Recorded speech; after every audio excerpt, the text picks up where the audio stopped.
അത് അങ്ങനെ ഇപ്പോൾ അവിടെ കാണാൻ വരുന്ന ആളുകൾ തന്നെ ഒരു സമ്മേളനത്തിലുള്ള ആളുകളുണ്ട് എന്നാ ആ നഗരി കാണാൻ വരുന്നവർ അവിടെ ഒരു കൊടി നാട്ടിയിട്ട് കൊടിക്ക് വേണ്ടി ഒരു കാല് നാട്ടി അല്ല കൊടിക്ക് വേണ്ടിയല്ല ആ സമ്മേളനത്തിലെ ക്യാമ്പിന് ഒരു കാല് നാട്ടിയിരുന്നാണ് ഞങ്ങളിൽ കൂടി പോയിട്ട്. അപ്പോൾ ആ കാലിൻ്റെ അടുത്ത് വന്നിട്ട് ജനങ്ങൾ മുമ്പ് ഷജറത്ത് ഒരു മരത്തിൻ്റെ ചോട്ടിൽ വെച്ചുകൊണ്ട് ബയ്യത്തുണ്ടായല്ലോ. പിന്നെ അവിടെ ആ മരത്തിൻ്റെ അടുത്ത് ബർക്കത്തെടുക്കാൻ വന്നു ആൾക്കാരെന്താ.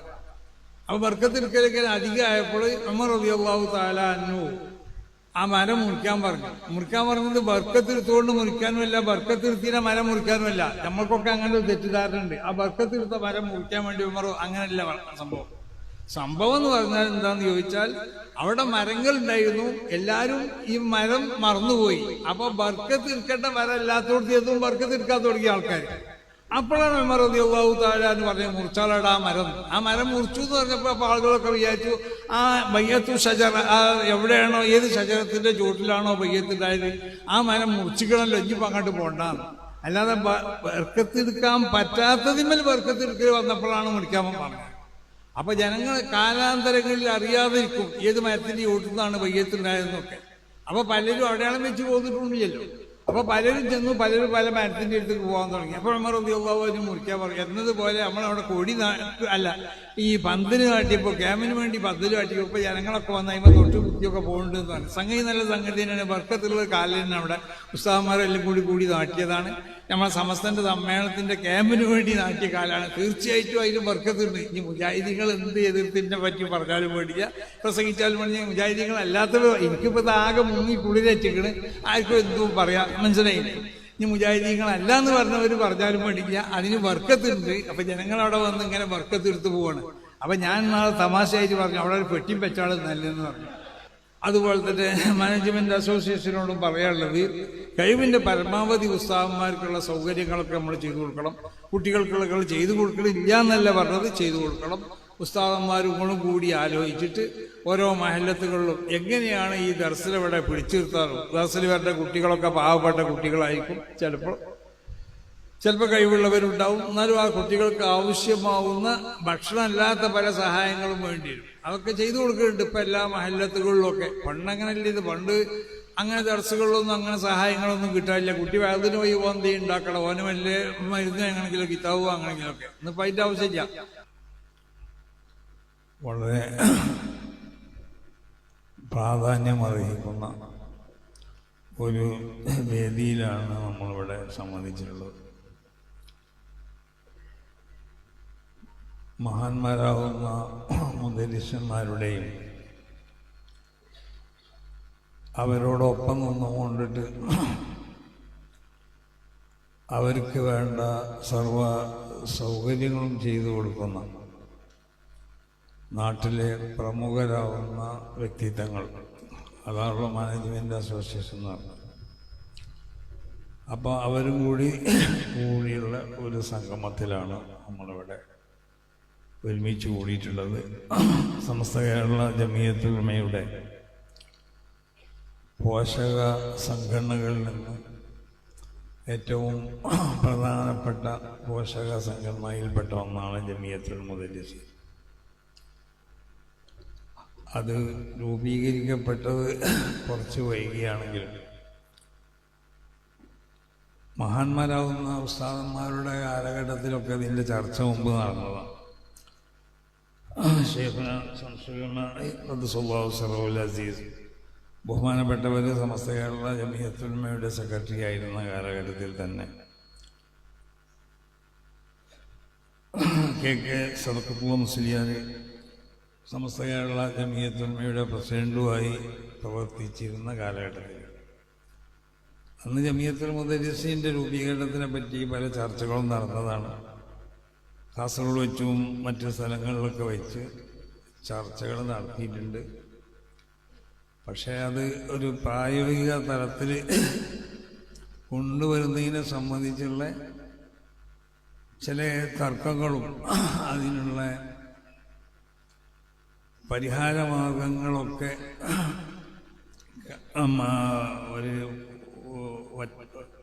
ഒരേ ഒരു സ്വരത്തിൽ അത് സാധിപ്പിച്ചെടുക്കാൻ സാധിക്കാത്തത് കാരണം അതങ്ങനെ നീണ്ടുപോയി എന്ന് മാത്രം.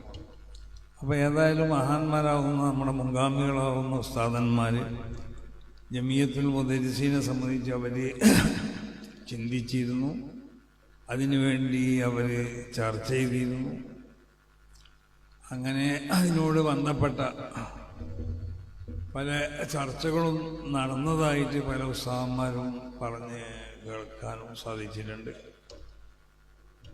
ബഹുമാനപ്പെട്ട ഇവിടെ ഇരിക്കണ ജലീൽ ഫൈസിൻ്റെ അബ്ദുള്ള ഫൈസിൻ്റെ ഒക്കെ വാപ്പ വെടിമുക്ക് മമ്മൂട്ടി മുസ്ലിയാർ അവർ ആ സംഗമത്തിൽ പങ്കെടുത്ത ആളായിരുന്നു. അപ്പോൾ മൂപ്പര് അതിന് ഒരു ചെറിയൊരു സംശയം ചോദിച്ചപ്പോൾ മഹാനാവുന്ന ശേഖന സംസ്കൃതമ മൂപ്പരുടെ പുറത്ത് പൊട്ടിയിട്ട് നിങ്ങൾ വലിയ മന്ദിത്തിയാണല്ലോ എന്ന് പറഞ്ഞിട്ട് പ്രശംസിച്ചു എന്ന് പറഞ്ഞു.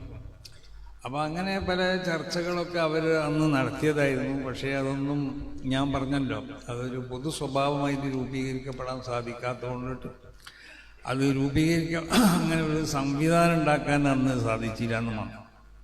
അപ്പോൾ ഏതായാലും നമ്മളെ മഹാന്മാരാകുന്ന ഉസ്താദന്മാർ അവർ ആലോചിച്ച് ചിന്തിച്ച ഒന്നാണ് ജമിയത്തുൽ മുദരിസീൻ. അന്ന് ഇവിടെ ദർസില്ലാത്തതുകൊണ്ടല്ല, മുദരിസന്മാരില്ലാത്തതുകൊണ്ടല്ല, അങ്ങനെ ഒരു സംവിധാനം ഉണ്ടാക്കാൻ സാധിക്കാത്തതുകൊണ്ടുമല്ല. പക്ഷേ അവരതിന് ഞാൻ ഈ ഒരു പൊതു സ്വഭാവത്തിലായതുകൊണ്ട് എങ്ങനെ അത് ഏകോപിപ്പിക്കും എന്നതിനെ സംബന്ധിച്ച് പലർക്കും പല അഭിപ്രായങ്ങളുണ്ടായപ്പോൾ അത് രൂപീകരിക്കപ്പെടാൻ സാധിച്ചില്ല. പിന്നീട് നമ്മുടെ മഹാന്മാരാകുന്ന ഉസ്താദന്മാർ അതാവശ്യമാണെന്ന് അവർക്കും അറിയാമായിരുന്നു, ഒക്കെ അത് അങ്ങോട്ട് രൂപീകരിച്ചു. ഇന്ന് അത് കുറഞ്ഞ കാലമായിട്ടുള്ളെങ്കിലും അതിൻ്റെ പ്രവർത്തനം വളരെ ശക്തമായ നിലക്ക് സമസ്ത കേരള ജമിയത്തുൽ ഉലമയുടെ ഏറ്റവും ശക്തമായ പോഷക സംഘടനകളിൽപ്പെട്ട ഒരു സംഘടനയായിക്കൊണ്ട് ജമിയത്തുൽ മുദരിസീൻ മാറിയിരിക്കുകയാണ്. ഇന്നത്തെ ഈ ജമിയത്തുൽ മുദരിസീൻ്റെ സംഗമങ്ങൾ ഇങ്ങനെ ബഹുമാനപ്പെട്ട എ വി അബ്ദുറഹ്മാൻ മുസ്ലിയാർ സൂചിപ്പിച്ചു പോലെ പല പ്രാവശ്യം ഇങ്ങനെ സംഗമങ്ങളൊക്കെ ഉണ്ടായിട്ടുണ്ട്. ഈ സംഗമത്തിൻ്റെ ഒരു പ്രത്യേകത എന്ന് പറഞ്ഞാൽ മുദരിസന്മാർ മാത്രമല്ല, ആ മുദരിസന്മാർക്ക് ആവശ്യമാവുന്ന സൗകര്യങ്ങൾ ചെയ്തു കൊടുക്കുന്ന അതിൻ്റെ മാനേജ്മെൻറ്റിനെ കൂടി നമ്മൾ വിളിച്ചിരിക്കുകയാണ്.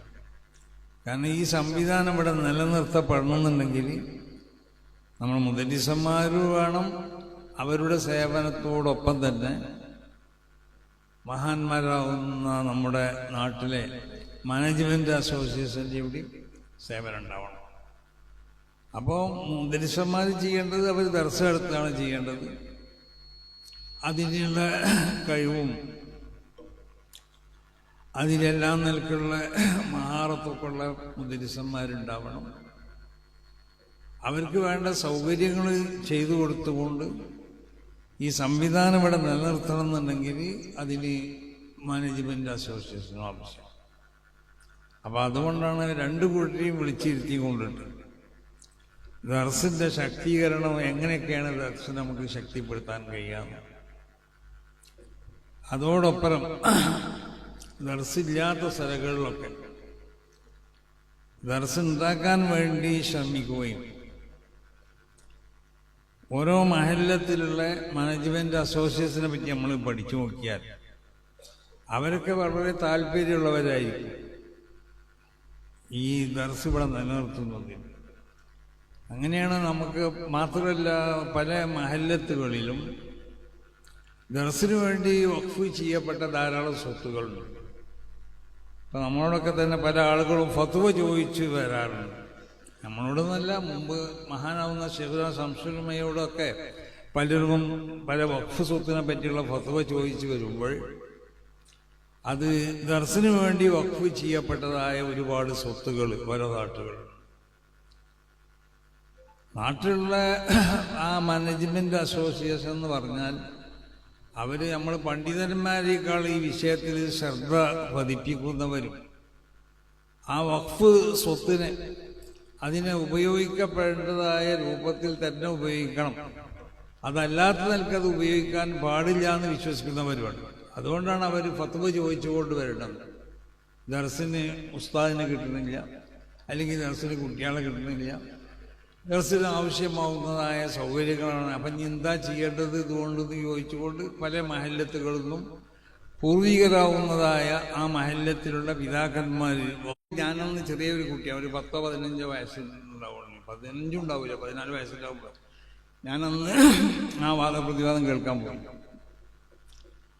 അപ്പം അന്ന് അപ്പം മൗലവി സാഹിബിന് വല്ലാത്തൊരു മാനസികമായിട്ടൊരു അസ്വസ്ഥത ഉണ്ടാവുമല്ലോ. ഇയാൾ പറഞ്ഞത് തെറ്റായതുകൊണ്ട് അയാൾ ആ ആക്ഷേപവും ശരിയല്ല എന്ന് ജനങ്ങൾക്കൊക്കെ മനസ്സിലായി. ഇയാൾ ജനങ്ങളിൽ പരിഹാസനായപ്പോൾ പറഞ്ഞു, പള്ളി ദർസിലുള്ളതായ വൃത്തികേടുകളെ പറ്റിയും ഗുരുസക്കേടിനെ പറ്റിയൊന്നും എന്നെ കൊണ്ട് വല്ലാതെ നിങ്ങൾ പറയിപ്പിക്കണ്ടെന്ന് പറഞ്ഞു ഉസ്താദിനോട്.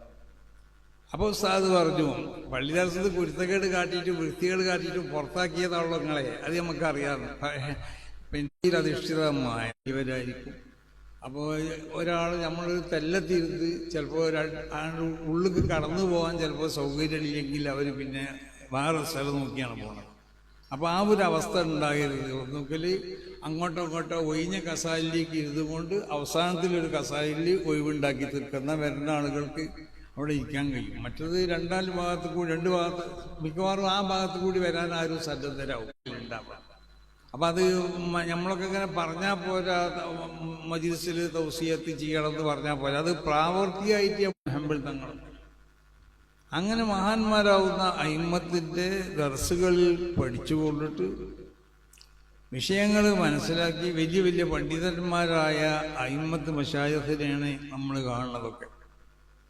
അപ്പോൾ ദർസ് നമ്മളെ സംബന്ധിച്ചാൽ നമ്മളെ മക്കളെ മാതിരിയുള്ള മക്കളെ തന്നെയാണ്. അപ്പോൾ അവർക്കും ഒരു സാധാരണ ഒരു കുട്ടി എന്നുള്ള നിലക്ക്, പ്രത്യേകിച്ച് ഈ കാലഘട്ടത്തിലൊക്കെ ജീവിക്കുന്ന കുട്ടികളാവുമ്പോൾ നമ്മളെ മക്കളെ പോലുള്ളതായ ചില പ്രത്യേക സ്വഭാവങ്ങൾ അവരിലുണ്ടാവും. ചിലപ്പോൾ ഒന്ന് അങ്ങോട്ട് ഓടിയെന്ന് വരും, അതല്ലെങ്കിൽ അതല്ലാത്ത മറ്റു വല്ല കാര്യങ്ങളും അവർ ചെയ്തെന്ന് വരും. അപ്പോൾ നമ്മൾ അല്ലെങ്കിൽ എന്തെങ്കിലും ശബ്ദമിട്ട് വർത്താനം പറഞ്ഞെന്ന് വരും. ഇത് അങ്ങനെ ഓടുക എന്ന് പറഞ്ഞപ്പോൾ കുട്ടികൾ ഓടൂലേ. ബസ്സിലിപ്പോൾ മൗലിയരുട്ടി ഓടിപ്പോയാൽ അത് ഭയങ്കര പ്രശ്നമാണ്. കാരണം അവനിങ്ങനെ ഭൂമി അറിയാതെ നടക്കേണ്ടവനാണെന്നാണ് നമ്മൾ മനസ്സിലാക്കി വെച്ചിട്ടുണ്ട്. അപ്പോൾ അവനൊരു കുട്ടിയെന്ന് നിൽക്കി ചിലപ്പോൾ അവൻ ഓടിപ്പോവും. മുമ്പ് റസൂലുള്ളാഹിന്റെ ദർസിൽ പഠിച്ച നുഅ്മാൻ സുഹൈബത്ത് 2 സഹാബിമാർ, ഒരാൾ കണ്ണ് കാണാത്ത ആളായിരുന്നു. അപ്പം ഈ കണ്ണ് കാണാത്ത ആൾക്ക് മൂത്രം ഒഴിക്കണം എന്ന് പറഞ്ഞപ്പോൾ മറ്റേ ആൾ പിടിച്ചോട്ടിക്കാണ്ട് ജനങ്ങളെല്ലാം കൂടി ഇരിക്കുന്ന സ്ഥലത്ത് കൊണ്ടിയാക്കി. അവൻ എന്തോ ഈ ഇവിടുന്ന് മൂത്രം ഒഴിക്കണമെന്ന് ചോദിച്ചപ്പോൾ എന്നത് അവൻ കൊടുന്ന് ഇവിടെ ആക്കിയതാണെന്ന് പറഞ്ഞു. ഞാനറിയില്ല ഇവിടെ ഞങ്ങളൊന്നും ഇരിക്കണമെന്ന്. അങ്ങനെ എല്ലാവരും കൂടി കൊണ്ടുപോയി മൂത്രം ഒഴിക്കാൻ പറ്റിയ സ്ഥലത്ത് കൊണ്ടാക്കി കൊടുത്തു. അപ്പോൾ ആ കണ്ണ് കാണാത്ത സ്വഹാബി പറഞ്ഞു, ഇനി അവനെ എനിക്ക് കിട്ടിയാൽ ആ സോയിബത്തിനെ ഞാൻ നല്ലവണ്ണം കൈകാര്യം ചെയ്യുമെന്ന് പറഞ്ഞു. അടിച്ച് പൂസാക്കും, കാരണം എന്നെ പറ്റിച്ചല്ലോ കൊണ്ടുപോയിട്ട് എന്ന് പറഞ്ഞു. അങ്ങനെ പിന്നീട് ഒരവസരത്തിൽ മദീനത്തെ പള്ളിയിൽ ഉസ്മാൻ ഇബ്നു അഫ്ഫാൻ തങ്ങൾ നിസ്കരിക്കുന്നുണ്ട്. അപ്പോൾ എല്ലാവരും കൂടി ഈ കണ്ണ് കാണാത്ത ആളെ കൊണ്ടുപോയിട്ട്, ഈ സുഹൈബിത്ത് തന്നെ കണ്ണ് കാണാത്ത ആളെ കൊണ്ടുപോയിട്ട് പറഞ്ഞു, എനിക്ക് സുഹൈബിത്തിനെ അടിക്കണം, ഞാൻ മൂപ്പരിത നിസ്കരിച്ചിട്ട് മൂപ്പരെ അടിച്ചോ എന്ന് പറഞ്ഞു. അപ്പോൾ മൂപ്പര് അടി തുടങ്ങിയത് ആരെ? ഉസ്മാൻ ഇബ്നു അഫ്ഫാനാണ്. അപ്പോൾ എല്ലാവരും പറഞ്ഞു, എന്തിനാ ഉസ്മാൻ ഇബ്നു അഫ്ഫാനെ? ഞാൻ ഉസ്മാൻ ഇബ്നു അഫ്ഫാനല്ല, എന്നോട് പറഞ്ഞു ഇത് സുഹൈബിത്താണ് ഇവിടെ നിസ്കരിക്കണമെന്ന് പറഞ്ഞു. അതുകൊണ്ട് അപ്പോൾ സ്വാഭാവികമാണ് ദർസിൽ അങ്ങനെ ചില കളികളൊക്കെ ഉണ്ടാവും. ചിലപ്പോൾ കുട്ടികളങ്ങനെ കളിക്കണമെന്ന് ഉസ്താദന്മാർ പറഞ്ഞു കൊടുക്കുകയല്ല. ചിലപ്പോൾ അങ്ങനെ ഇപ്പോൾ കണ്ടില്ല, അലക്കണ സമയത്ത് ചിലപ്പോൾ വെള്ളം അങ്ങോട്ട് ഇങ്ങോട്ട് ഊത്ത് കളിച്ചു, അത് നമ്മളെ കുട്ടികളും അങ്ങോട്ട് ഇങ്ങോട്ട് ഊത്ത് കളിച്ചു വരും. അപ്പം അങ്ങനെ ചില ബസ്സിൽ ചിലപ്പോൾ ഓടിപ്പോയി ഇത് വരും, ചിലർ പോകുമ്പോൾ ചിലപ്പോൾ ഓടിപ്പോയി എന്ന് വരും. ഇതൊക്കെ വലിയ പ്രശ്നങ്ങളായിക്കൊണ്ട് ചിലപ്പോൾ ദർസ് കണ്ട് പരിചയപ്പെടാത്ത ആളുകൾ ചിലപ്പോൾ അത് വലിയ വിഷയമാക്കി വെച്ചു. നേരെ മറിച്ച് വലിയ വലിയ ഉസ്താദന്മാർ ദർസ് നടത്തിയ സ്ഥലത്ത് ദർസ് നടത്താൻ സുഖമാണ്. കാരണം ആ വലിയ ഉസ്താദന്മാരിൽ നിന്ന് അവരെ ശിഷ്യന്മാരിൽ നിന്നും ദർസിന്റെ സ്വഭാവങ്ങൾ മനസ്സിലാക്കിയവരാണ് ഈ കാര്യം അവിടുത്തെ ജനങ്ങൾ. അപ്പോൾ അവരെ സംബന്ധിച്ചിടത്തോളം ആ ദർസിന്റെ സ്വഭാവങ്ങൾ ഇങ്ങനെയൊക്കെയാണെന്ന് അവർ മനസ്സിലാക്കിയിട്ടുണ്ടാവും. അപ്പം എന്തെങ്കിലും ഒരു ശബ്ദങ്ങൾ പള്ളിയിലുണ്ടായാലോ, ഇപ്പോൾ ബഹുമാനപ്പെട്ട ഇ കെ മുസ്ലിം നമ്പർ അല്ലാഹു മർക്കദ മൂപ്പര് 20 ദർസ് നടത്തിയുടെ കാലത്ത് അവിടെ തെറ്റിപ്പോകാനുള്ള കാരണം എന്താണെന്ന് ചോദിച്ചാൽ, കുട്ടികൾ അവിടുന്ന് ഒരു കൂട്ടർ സുന്നി ഒരു കൂട്ടർ മുജാഹിദുമായിട്ട് വാദപ്രതിവാദം നടത്തിയതാണ്. അപ്പം നാട്ടിലേക്ക് അത് വലിയ പ്രശ്നമായി. ഉസ്താദ് സമ്മതിച്ചില്ല. ഉസ്താദ് അവിടുന്ന് എന്തായി തെറ്റിപ്പോയി. ഉസ്താദ് നേരെ പാലക്കാട് പോയത് അതുകൊണ്ടാണ്. അപ്പോൾ അങ്ങനെ ചില ശബ്ദങ്ങളും ആവശ്യമുള്ള ഒച്ചവിളികളൊക്കെ ഉണ്ടാവും. അത് ദർശിയായ രംഗത്ത് അതങ്ങനത്തെ ഒക്കെ ആവശ്യം തന്നെയാണ്. കുട്ടികൾക്ക് പല പ്രാക്ടീസുകളും മറ്റുമൊക്കെ പ്രസംഗത്തിനും അതുപോലെ തന്നെ വാദപ്രതിവാദത്തിനും ഒക്കെ അവർ സജ്ജരാവാൻ വേണ്ടിയിട്ട് അങ്ങനെ പലതും ഉണ്ടാവും ദർശകളിൽ. അപ്പോൾ അതൊന്നും വലിയൊരു കുഴപ്പമായിട്ട് കാണൂല. വലിയ വലിയ ഉസ്താദന്മാർ ദർശെടുത്ത സ്ഥലത്താണെങ്കിൽ അതൊക്കെ ശീലിച്ചവരായിരിക്കും നാട്ടുകാർ. അത് കണ്ട് ശീലിക്കാത്തവരാകുമ്പോൾ അവർക്ക് ചിലപ്പോൾ അത് ഉൾക്കൊള്ളാൻ കഴിയൂല. അപ്പം അവർക്ക് ഉൾക്കൊള്ളാൻ കഴിയാത്തതാവുമ്പോൾ അവരത് ആക്ഷേപമായി കൊണ്ടിട്ട് കണക്കിലാക്കി ഒരു ആക്ഷേപമായി കൊണ്ട് അവർ അത് പറയും. അപ്പം അന്നൽക്കുള്ള ആക്ഷേപങ്ങൾ ഉണ്ടാക്കി തീർക്കുന്നതിൽ നമ്മൾ ശ്രദ്ധിക്കണം. ഉസ്താദന്മാർ കുട്ടികൾക്ക് നല്ല ഉപദേശങ്ങൾ കൊടുക്കുക. ഉസ്താദന്മാരൊക്കെ അങ്ങനെ കൊടുക്കുന്നവർ തന്നെയാണ്. ഉസ്താദന്മാർ കുട്ടികൾക്ക് ആവശ്യമാവുന്ന അവരെ ശരിക്കും തെർബിയത്ത് ചെയ്ത് കൊണ്ടുപോകണവരാണ് ഉസ്താദന്മാർ. ഇപ്പം എങ്ങനെ തെർബിയത്ത് ചെയ്താലും ആ കുട്ടിക്ക് ഉണ്ടാവാലോ എന്തെങ്കിലും ഒരു നിലക്കുള്ളതായ ഒരു എന്തെങ്കിലും ദുഷ്ട സ്വഭാവങ്ങൾ ചിലപ്പോൾ കുട്ടികളിലുണ്ടാവും. ഈ ഇൽമിനെ തന്നെ അതിൻ്റെ അർഹത അല്ലാത്ത ആളുകളിലേക്ക് കൊടുക്കരുതെന്ന് മഹാന്മാരൊക്കെ പറഞ്ഞത് അതുകൊണ്ടാണ്. കാരണം ഇൽമിനെ വഹിക്കേണ്ട അതിൻ്റെ വാഹകർ അത് വഹിക്കാൻ അർഹതയുള്ള ആളുകളാവണം. അപ്പോൾ അങ്ങനെ വരുമ്പോൾ ചില കുട്ടികളൊക്കെ മുമ്പ് എൻ്റെ ഒരു ദർസിൽ ഒരു കുട്ടിയെ കൊടുത്താക്കിയ ഒരാൾ, പിന്നെ ഓൻ കുറേ ദിവസം കഴിഞ്ഞപ്പോൾ പോയി. അപ്പോൾ അവിടുന്ന് ഒരു കാക്കനോട് വന്നുകൊണ്ട് പറഞ്ഞു, ഇത് കാട്ടുപോയി അണങ്ങൂല തങ്ങളെന്ന് തന്നെ. കാട്ടുപോയി ഇണങ്ങൂല എന്ന് പറഞ്ഞപ്പോൾ എന്ന് പറഞ്ഞാൽ ഇതിന് പറ്റിയ കുടുംബത്തിലുള്ളവനല്ല അവൻ. ഓൻ ഇനിയിപ്പോൾ തിരിച്ചു കൊടുത്തിട്ടും കാര്യമില്ല, ഓനെ ഇണങ്ങൂല എന്ന് പറഞ്ഞു. അപ്പം അങ്ങനെ ഇണങ്ങാത്ത ചിലതുണ്ടാവും. ചിലത് ഇണങ്ങിക്കൊണ്ട് നിൽക്കുകയാണെങ്കിൽ തന്നെ ഇതിന് പറ്റാത്തതും ഉണ്ടാവും. അപ്പം അതൊക്കെ അങ്ങനെ ദർസിൻ്റെ സ്വഭാവങ്ങളിൽ പെട്ടത് തന്നെയാണ്. ഏതായാലും ഈ രംഗത്തുള്ള ഈ സംവിധാനം എന്നുള്ളത് ഏറ്റവും ബർക്കത്തായ ഒരു സംവിധാനമാണ്. അതോടുകൂടി വിശുദ്ധമാവുന്ന ശരീഅത്തിന്റെ ഉലൂമുകൾ അതിവിടെ പ്രചരിപ്പിക്കപ്പെടുമ്പോൾ അതിന് അടിസ്ഥാനപരമായി ഉണ്ടാവേണ്ടതായ സ്വഭാവ ഗുണങ്ങളൊക്കെ ഒരു പണ്ഡിതനിൽ ഉണ്ടാവണം. അവനാണല്ലോ യഥാർത്ഥ പണ്ഡിതൻ. അമ്പിയാക്കന്മാരിൽ നിന്ന് നുബുവത്തിനെല്ലാം നമുക്ക് സമ്പാദിക്കേണ്ടത് ഇസ്തിഖാമത്തിനെയാണ്. ഏത് നുബുവത്തും അതിനെ പരിശോധിച്ച് നോക്കിയാൽ അതിൻ്റെ ബാത്തില് വിലായത്താണ്. അപ്പോൾ നുബുവത്തിൽ നിന്ന് ഈ ഇക്തിസാബ് ചെയ്യപ്പെടാൻ കഴിയില്ലെന്നതിനാണ് അമ്പിയാക്കന്മാരുടെ ബാത്തിരിയാവുന്ന സ്വഭാവമാവുന്ന ഇസ്തിഖാമത്തിനാണ് നമ്മൾ എന്താ വേണ്ടത് സമ്പാദിക്കേണ്ടത്. അതാണ് പള്ളിദർസിൽ നിന്ന് കുട്ടികൾക്ക് പരമാവധി നമ്മൾ ശീലിപ്പിക്കണം. അതിന് അപവാദമായിട്ട് ചിലതൊന്നും ഇല്ല എന്നല്ല പറഞ്ഞതിൻ്റെ അർത്ഥം, മനസ്സിലായില്ലേ?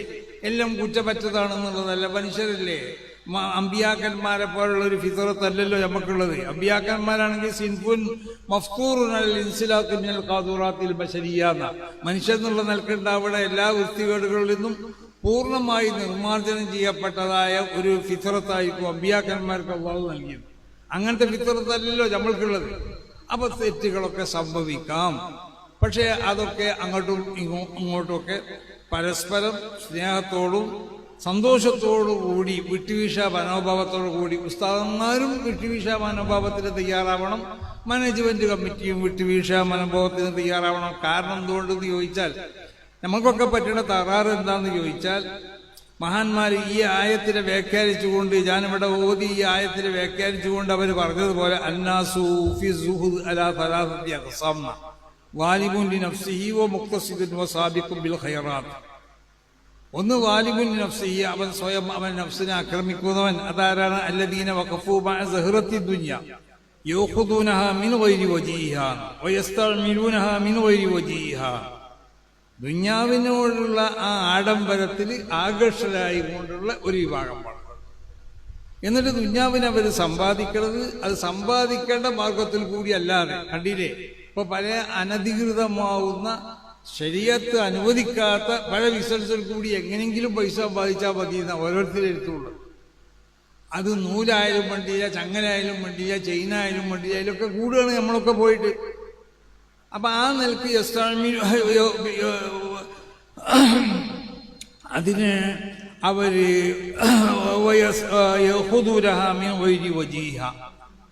അത് ഹലാലായ അതിന് ചില മാർഗങ്ങൾ ശരീഅത്തിലുണ്ട്. ആ മാർഗത്തിൽ കൂടിയ മുതൽ നമ്മൾ സമ്പാദിക്കാൻ പാടുള്ളൂ. അന്നൽക്കല്ലാതെ മുതൽ സമ്പാദിക്കാം. അതിന് ഉപയോഗിക്കേണ്ട രൂപത്തിലല്ലാതെ അതിന് ഉപയോഗിക്കില്ല. ഫസാറത്ത് അക്ബർ ഹമ്മിഹിം, അപ്പൊ അവരെ ഏറ്റവും വലിയ പ്രശ്നം ആ ദുനിയാവായി തീർന്നു. അതായത് അമ്മി ഹൈരി ലഹ്വി വല്ലഅബി വസ്സീന, ഭൗതികമാവുന്ന ആഡംബരങ്ങളിൽ ആകർഷകരായി നിൽക്കുന്ന ആളുകൾക്കുള്ളതായ അങ്ങനത്തേതായ ഒരു ഹമ്മായി തീരും നമ്മൾ ആ ഹമ്മ്. ഈ വിഭാഗത്തിൽ നമ്മൾ വിട്ടുപോകാൻ പാടില്ല. അതാണ് വിട്ടുവീഴ്ചയ്ക്ക് നമ്മൾ തയ്യാറാവണം എന്ന് പറഞ്ഞത്. ചിലപ്പോൾ ചില സ്ഥലത്ത് ശമ്പളം കുറഞ്ഞിട്ടുണ്ടാവും, ചിലപ്പോൾ ഭക്ഷണത്തിൽ എന്തെങ്കിലും ചില പോരായ്മകളൊക്കെ ഉണ്ടാവും. അങ്ങനെയുള്ളോ ഇതൊക്കെ എല്ലാം പ്രൗഢിയോട് കൂടി കിട്ടണം. നമ്മൾ ഭക്ഷണം ആവശ്യമുള്ളതൊക്കെ നമുക്ക് കിട്ടേണ്ടത് തന്നെയാണ്. ഒരു പ്രമേയമുള്ള ഉസ്താദാണെങ്കിൽ അയാൾക്ക് അതിനനുസരിച്ചുള്ള ഭക്ഷണം നാട്ടുകാർ കൊടുത്തേക്കണം. മനസ്സിലായി? ഇത് ഉണ്ടാവട്ടെ ഇല്ലാതിരിക്കട്ടെ, നമ്മളൊരു വലിയ ലിസ്റ്റ് അവിടെ നമ്മൾ അവതരിപ്പിക്കാൻ പാടുള്ളതല്ല. അപ്പം നമുക്ക് മഹാന്മാരാവുന്ന നമ്മളെ ഉസ്താദന്മാരൊക്കെ കാണിച്ചു തന്നൊരു മാർഗം. ദുനിയാവിലുള്ള ഈ പ്രൗഢികളും അതിൻ്റെ ഈ ആഡംബരങ്ങളൊന്നും നമ്മൾക്കുള്ള ലക്ഷ്യമാകരുത്. ആ നിലക്കാണ് അത്. നാട്ടുകാരാണെങ്കിലും അങ്ങനെ തന്നെ ആവേണ്ടത്, ഉസ്താദന്മാരാണെങ്കിലും അങ്ങനെ തന്നെ ആവേണ്ടത്. രണ്ടാമത്തത് മുഖ്തസിദ്, അതിൽ മിതത്വം പാലിക്കണവർ അവരാരാണ്? ഹുമുല്ലദീന അഖദൂഹ അലാ വജീഹ. ദുനിയാവിനൊക്കെ സമ്പാദിക്കേണ്ടത് പോലെ തന്നെയാണ് സമ്പാദിക്കണത്. പക്ഷേ ലാകിന്നഹും തവസ്സഉ ഫീ ലദ്ദാതിഹാ വതലദ്ദദു ബിശഹവാതിഹാ. ആ ദുനിയാവിൻ്റെ ആ ആഡംബരത്തിൽ ആവശ്യമാവുന്നതായ നിലക്കുള്ള അമിതമായ നിലക്കതിനെ ഉപയോഗിക്കാൻ വേണ്ടിയിട്ട് ഒരു കൂട്ടർ ശ്രമിക്കാം. അപ്പം അങ്ങനെയാണ്. ഇപ്പോൾ നമ്മുടെ വീട്ടിൽ വന്ന് നോക്കിയാലുണ്ടാവും ഒരു 10-50 ചെരുപ്പ് കാണാൻ പുറത്ത് നോക്കുകയാണെങ്കിൽ. 50 ചെരുപ്പ് ഇപ്പം നമ്മൾ വീട്ടിൽ 5 ആൾക്കാർക്ക് ആവശ്യമില്ലല്ലോ. അപ്പം 5 ആൾക്ക് 50 ചെരുപ്പുണ്ടെങ്കിൽ 10 ചെരുപ്പ് ഒരു കുട്ടിക്ക് കിട്ടുന്നത് അതിൻ്റെ അർത്ഥം. എല്ലാ വീട്ടിലുണ്ടത്. അതന്നെയാണ് ദുനിയാവിനെ സമ്പാദിക്കുന്നതൊക്കെ. ഇപ്പം നമ്മൾ ഉസ്താദന്മാരൊക്കെ നല്ലൽക്കാൻ നമ്മൾ പൈസ ഉണ്ടാക്കണം. പക്ഷെ തവസ്സഉ ഫീ ലദ്ദാതിഹാ വതലദ്ദദു ബിശഹവാതിഹാ, ഈ നിലക്കുള്ള ഒരു കൂട്ടം ആളുകൾ ഇത്. പക്ഷേ ലാകിന്നഹും യൻഖുസു മിൻ ദറജാതിഹിം ഫിൽ ആഖിറ ബിഖദ്രി തവസ്സുഇഹിം കമാ ഫിൽ ഹദീസ്. അവർക്ക് ആഖിറത്തിൽ അവരുടെ ദർജയ്ക്കൊരു കുഴപ്പം വരും. ഹദീസിൽ പറഞ്ഞില്ലേ, ലാ യുസീബു അഹദു മിനദ് ദുനിയാ ശൈഅൻ. ദുനിയാവുന്ന ഏത് സംഗതികളും ഭൗതികമാവുന്ന എന്തിനും നമ്മൾ ആസ്വദിക്കുന്നുണ്ടോ അതിൽ അമിതമായ നിലക്ക് നമ്മളെ ഭാഗത്തു നിന്ന് ഉണ്ടായി തീർന്നാൽ അവനിക്ക് അവൻ്റെ ആഖിറത്തിലുള്ള ദർജയിൽ നിന്ന് അല്ലാഹു സുബ്ഹാനഹു വ തആല കൊടുക്കും.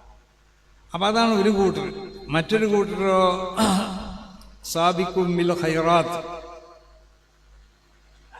അങ്ങനത്തെ അവര് ആരാണെന്ന് യഹുമുല്ലദീന ഫഹിമു അൽ മുറാദ മിനദ് ദുനിയ.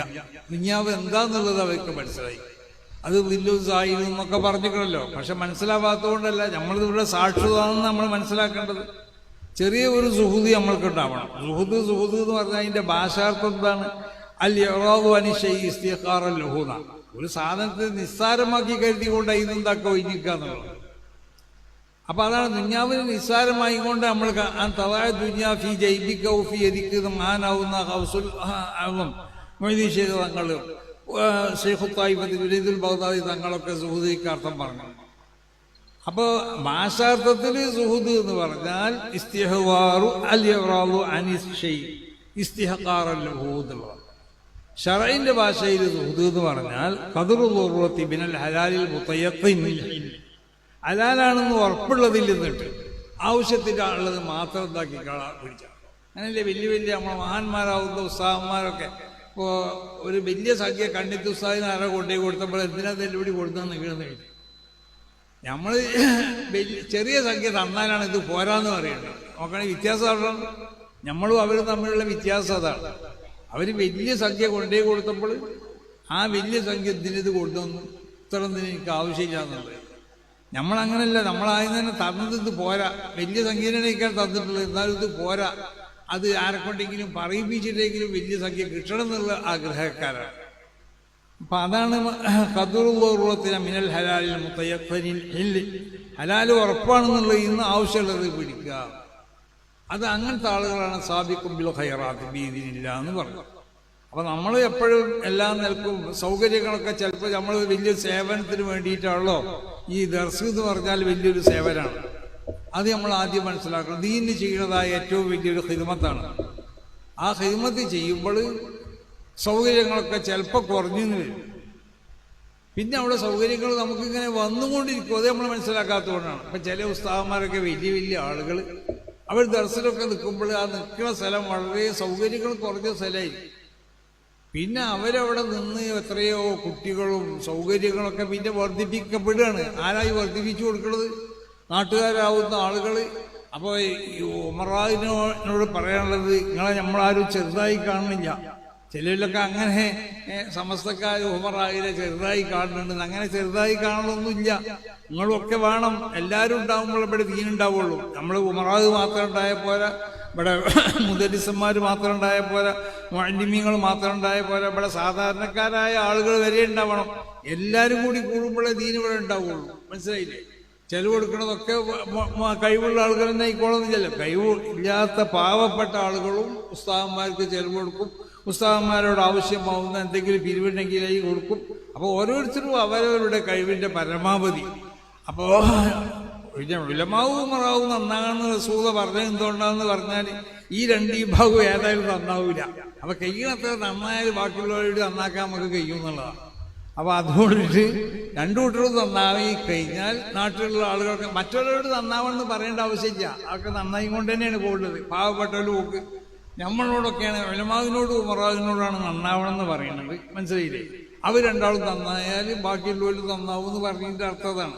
അല്ലാതെ ഉലമാവും ഉമറാവും മാത്രം ഇത് പിടിച്ചുകൊണ്ട് നടക്കുക എന്നല്ല ആ വാക്കിന്റെ അർത്ഥം. അത് അവരുണ്ടാവും നന്നാവണം എന്നാണ് പറഞ്ഞത്. ദീൻ ഇവിടെ ഉണ്ടാക്കണമെന്നുണ്ടെങ്കിൽ ഉലമാവ് ഇവിടെ വേണം, ഉമറാവ് വേണം, രണ്ടും വേണം. അതോടൊപ്പം ഇവിടെ സാധാരണക്കാർ അങ്ങനെയല്ല റസൂൽ ദീൻ ഉണ്ടാക്കിയിട്ടുണ്ട്. ഉലമാവും ഉമറാവും മാത്രമൊന്നും കൊണ്ടാണോ റസൂൽ ദീൻ ഉണ്ടാക്കിയത്? ദീൻ ഉണ്ടാവണമെന്നുണ്ടെങ്കിൽ അതിൽക്കൊരുപാട് ഘടകങ്ങളുണ്ട്. ആ ഘടകങ്ങളൊക്കെ ഉണ്ടാവുമ്പോൾ ഇവിടെ ദീൻ ഉണ്ടാവുള്ളൂ.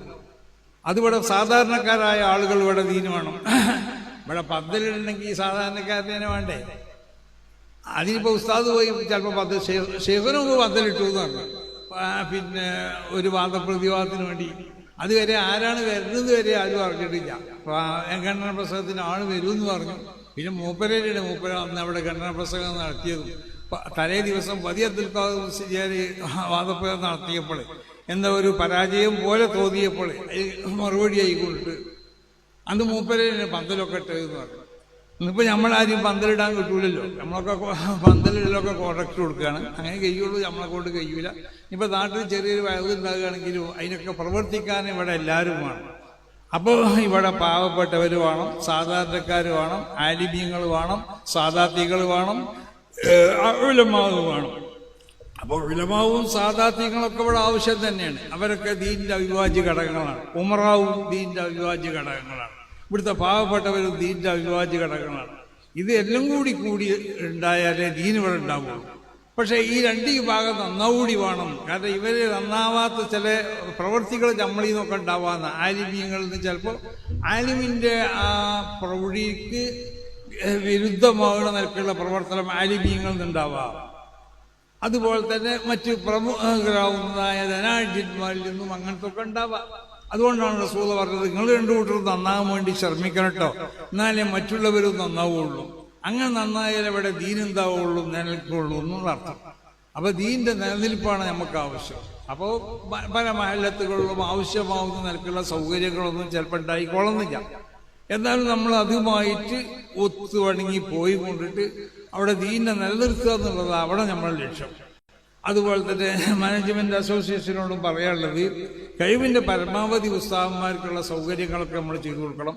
കുട്ടികൾക്കുള്ള ചെയ്തു കൊടുക്കലില്ല എന്നല്ല പറഞ്ഞത്, ചെയ്തു കൊടുക്കണം.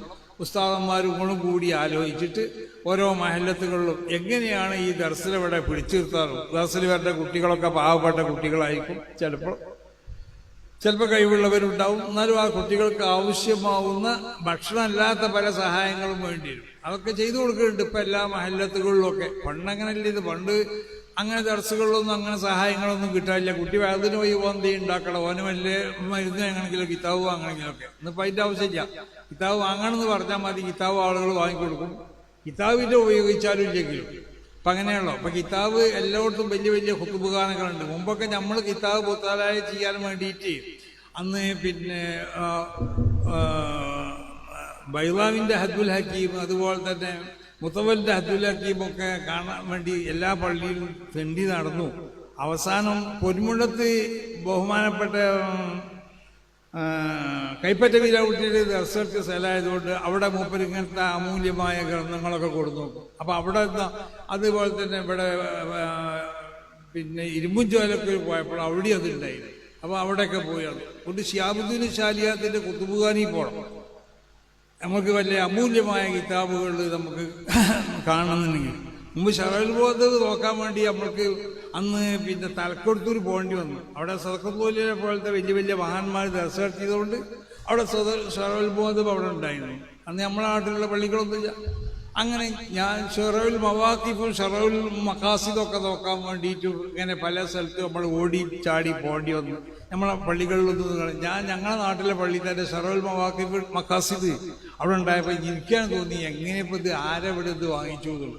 അപ്പം അങ്ങനെയാണ് നമ്മൾ അന്നത്തെ കാലഘട്ടത്തിൽ കിതാബുകളൊക്കെ വളരെയധികം വിരളമായിരുന്നു എല്ലാ സ്ഥലത്തും. ഒന്നും അങ്ങനല്ല, ഇന്ന് കിതാബൊക്കെ വാങ്ങിക്കൊടുക്കാൻ ഇഷ്ടമായ ആളുകളുണ്ട്. അന്നെനിക്ക് കുട്ടികൾക്ക് വേണ്ട വൈദ്യ സഹായങ്ങൾ ചെയ്തു കൊടുക്കാൻ ആളുകളുണ്ട്. അപ്പം അതൊക്കെ നമ്മളൊന്ന് പറയേണ്ട ആവശ്യമുള്ളൂ. അപ്പം കമ്മിറ്റിക്കാരും ഉസ്താദും കൂടി അങ്ങനെ ബന്ധപ്പെട്ടവരോടൊക്കെ പറഞ്ഞുകൊണ്ടിട്ട് കുട്ടികൾക്കൊക്കെ കഴിയുന്നതും നല്ല ഭക്ഷണങ്ങളൊക്കെ കൊടുത്ത് ആ കുട്ടികൾക്ക് ആവശ്യമുള്ള സൗകര്യങ്ങൾ ചെയ്തു കൊടുത്തുകൊണ്ട് ഈ രംഗം പിടിച്ചു നിർത്തണം. ഇത് പിടിച്ചു നിർത്താൽ അത് ദീനിവിടെ ഉണ്ടാവുള്ളൂ എന്നുള്ള കാര്യത്തിൽ യാതൊരു സംശയമില്ല. അല്ലെങ്കിൽ ഈ സ്വഭാവത്തിലുള്ളതായ സ്ഥാപനങ്ങൾ ഇവിടെ ഉണ്ടാവണം. ആ സ്ഥാപനങ്ങൾക്ക് വേണ്ട സൗകര്യങ്ങളും ചെയ്തു കൊടുക്കണം. അന്നെനിക്ക് പള്ളി ദർശനിക്ക് മുൻഗണന നൽകിക്കൊണ്ട് പള്ളി ദർശനം ആവശ്യമാവുന്നതായ സഹായങ്ങളും അപങ്ങളൊക്കെ കോളേജിലല്ലേ ദർശനം നടത്തുമെന്ന് ചോദിച്ചു. നിങ്ങളൊക്കെ പള്ളി ദർശനം അല്ലാത്ത കോളേജ് അതുണ്ട് ഇല്ലാന്നല്ല പറഞ്ഞത്. കോളേജുകൾ വേണ്ടാന്നല്ല നമ്മൾ ഈ പറഞ്ഞതിൻ്റെ അർത്ഥം. കോളേജ് ഇവിടെ വേണം, പള്ളി ദർശകളും വേണം. പക്ഷേ ഈ കോളേജുകളൊക്കെ പള്ളി ദർശനത്തിൻ്റെയും കോളേജിൻ്റെയും ഒക്കെ സ്വഭാവങ്ങൾ അടിസ്ഥാനപരമായി അതിനുണ്ടാവേണ്ട തഖ്വണ്ടോ എന്നാലേ ഇൽമുണ്ടാവുള്ളൂ.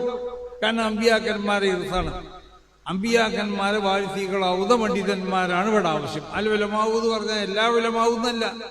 അപ്പൊ ഇമാം ഷാഫി പറഞ്ഞതുപോലെ ശരിക്കും വിലായത്തിന്റെ സ്വഭാവമാണ് പണ്ഡിതന് ഉണ്ടാവേണ്ടത്. അല്ലാത്തവൻ യഥാർത്ഥ പണ്ഡിതനല്ല. അൽ ഉലമാവു വറസത്തുൽ അംബിയാ എന്ന് പറഞ്ഞ് അതിലവൻ ഉൾപ്പെടുകയില്ല. അതിലവൻ ഉൾപ്പെടണമെന്നുണ്ടെങ്കിൽ എന്ത് വേണം?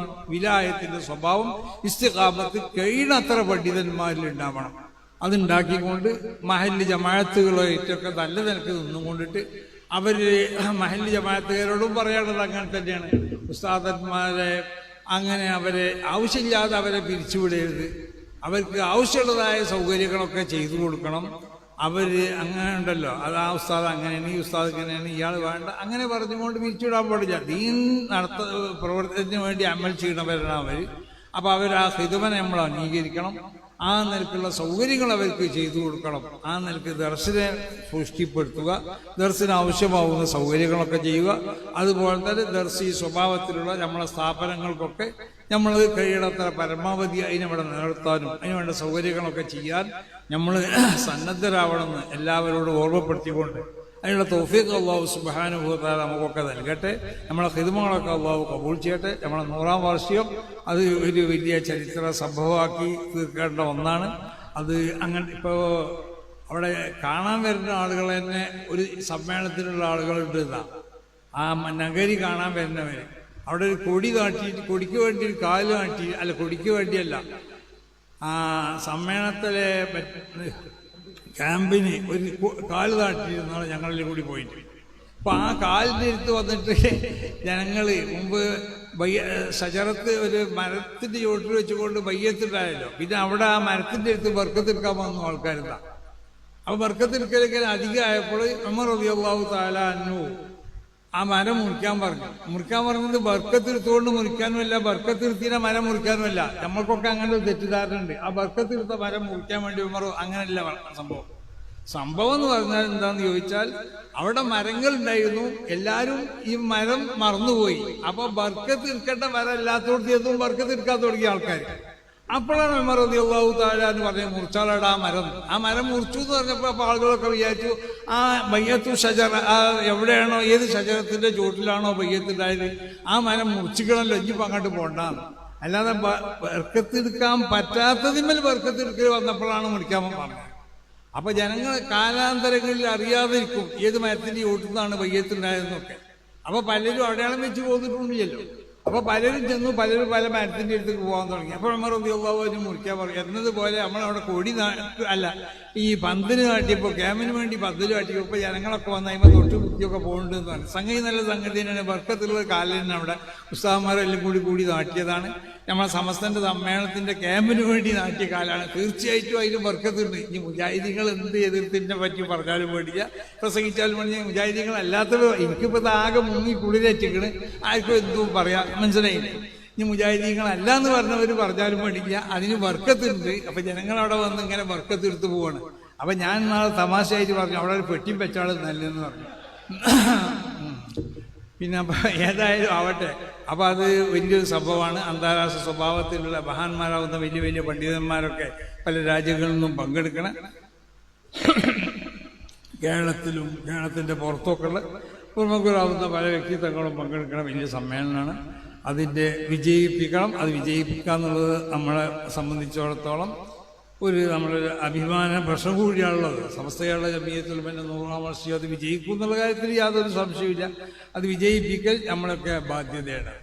അപ്പോൾ അതുകൊണ്ട് അതിന് പരമാവധി എല്ലാവരും പങ്കെടുക്കുകയും വേണ്ട സൗകര്യങ്ങൾ ചെയ്യുകയും അതിന് വേണ്ട മറ്റുള്ള എല്ലാ നിലക്കുള്ളതായ പിന്നെ സഹായങ്ങളും സൗകര്യങ്ങളൊക്കെ എല്ലാവരിൽ നിന്നും ഉണ്ടാവണമെന്ന് എല്ലാവരെയും ഓർമ്മപ്പെടുത്തിക്കൊണ്ടിട്ട് നമ്മളെ ഈ സദസ്സുകൾ എന്നൊക്കെ പറഞ്ഞാൽ നമ്മുടെ സമ്മേളനങ്ങളോ അതൊന്നും ആർക്കും എന്തും രാഷ്ട്രീയം പറയാനുള്ളതല്ല. ഞാൻ മുമ്പ് ഓർമ്മിപ്പിച്ചു, നമ്മളെ യാത്രയിൽ ആരോ ചിലർ രാഷ്ട്രീയ സ്വഭാവത്തിൽ ചില സ്ഥലത്തൊക്കെ പ്രസംഗിക്കാൻ ഞാൻ പറഞ്ഞിട്ടുണ്ട്.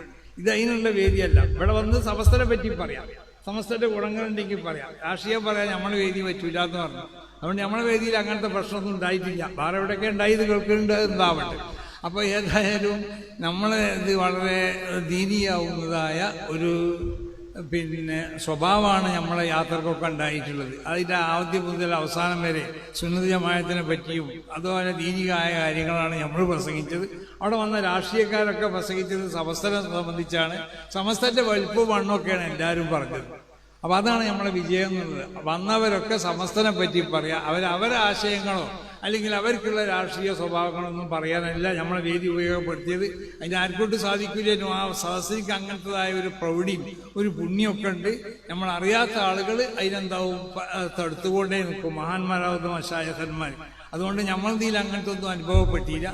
പിന്നെ വേറെ എവിടെ അനുഭവപ്പെട്ടില്ല എന്നൊക്കെ കേൾക്കുന്നുണ്ട്. അത് എന്തോ ആവട്ടെ. അല്ലാഹു സുബ്ഹാനഹു വ തആല അതിന് തൊട്ടൊക്കെ നമ്മളെ കാത്തു രക്ഷിക്കട്ടെ എന്ന് ദുആ ചെയ്തുകൊണ്ട് ഞാൻ ഈ യോഗം ഉദ്ഘാടനം ചെയ്തതായി പ്രഖ്യാപിക്കുന്നു. അസ്സലാമു അലൈക്കും വറഹ്മത്തുള്ളാഹി.